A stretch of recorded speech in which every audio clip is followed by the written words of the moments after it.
Hey everyone, welcome back to Wonder Science. Today we're going to be learning about scabs and how they are very important for the healing process.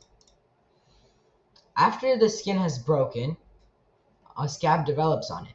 A scab may form as a result of a cut, scratch, or scrape as the wound begins to heal. Acne, very dry skin, chickenpox, or even bug bites can all cause scabs. The scab is there to protect the wound after your blood has clotted and the wound surface starts to dry out. It may seem red or brown and serves to hide the wound while healing continues underneath the scab.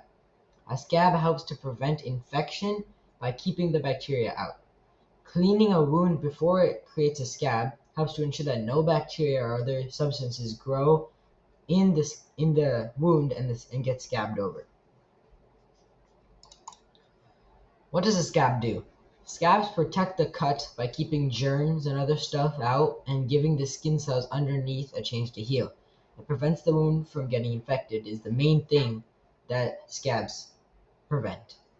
On the surface, it looks like a reddish blob, but underneath the surface, all kinds of things are going on. New skin cells are being made to help repair torn skin, and damaged blood vessels are also being fixed. Scabs are very, very important, and if we don't want scars, we got to make sure we are not messing with it or picking at it. Even if the wound is not very serious, it is possible for it to leave a scar. While some scars are hardly very noticeable, others are more difficult to ignore. It is important to be careful not to knock off the scab if you want to avoid scarring from a wound. If you remove it, you risk interfering with the wound's natural healing process and cause it to scar instead of healing neatly. Scabs are not pretty to look at, but it's also not a good idea to mess or bother with them. If you want a neatly healed wound with no scar, you must take care of it and just leave it alone and let it do its thing. How is a scab formed? Platelets, which are irregularly shaped, colorless bodies in the blood, are the starting point. When bleeding from a cut suddenly begins, platelets cluster around the wound and attempt to obstruct the blood flow. Platelets create a clot with the aid of calcium, vitamin K, and a protein called fibrinogen. When platelets detect the presence of air, they begin to break apart. They combine with fibrinogen to produce fibrin, which looks like microscopic threads. The fibrin strands then start to create a web-like mesh, trapping the blood cells within it. As the blood cell mesh hardens, it forms a clot or a scab on the skin surface. Blood clots can also develop underneath the skin as well, causing a black-blue kind of marking, and they're called bruises. But it's also very, very important to remember that bruises and scabs are a normal part of the healing process and not to mess with them if we want our wounds to heal neatly and almost like it wasn't even there. So what if scabs don't form for some reason? If a scab does not form, then the healing process for the wound will take much longer than it's supposed to. The wound will not have a protective layer which prevents any bacteria from entering the cell or entering the body. Without the scab covering and protecting the wound, there is a much, much higher chance of infection occurring. There are several things that can be done to delay or even stop the wound from healing. Infections are really, really bad. When a wound becomes infected, you may notice redness, swelling, or discomfort around the surrounding area, as well as a pus or foul-smelling fluid. Antibiotics may be used to treat the infection.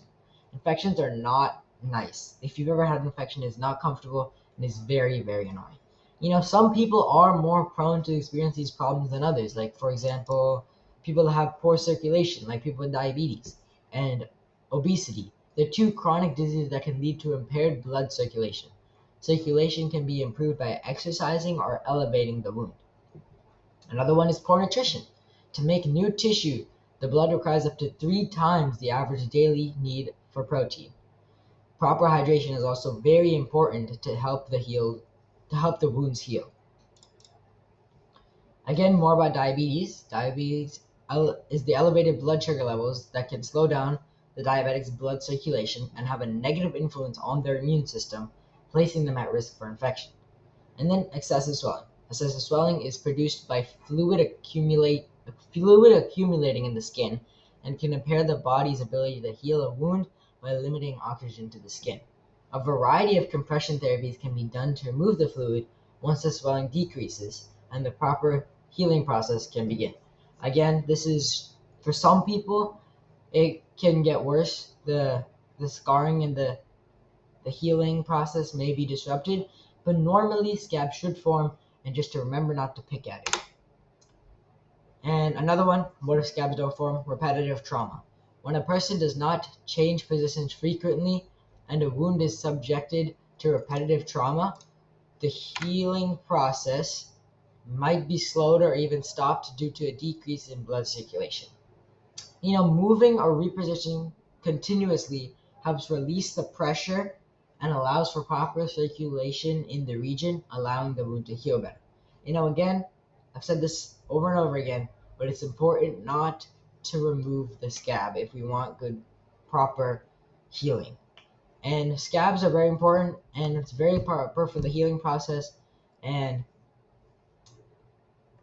they're the reason that we are prevented from infections after we fall or anything that rips open the skin and allows for bacteria and other negative substances into the body. And I hope you learned something about scabs and how important they are to help us heal. And I hope you'll make sure to remember not to pick at them whenever you do see them, even though they're really, really annoying and ugly to look at. Try not to pick at them and let them do their natural healing. These are my sources, and thank you so much for watching. I'll see you guys next video. Bye.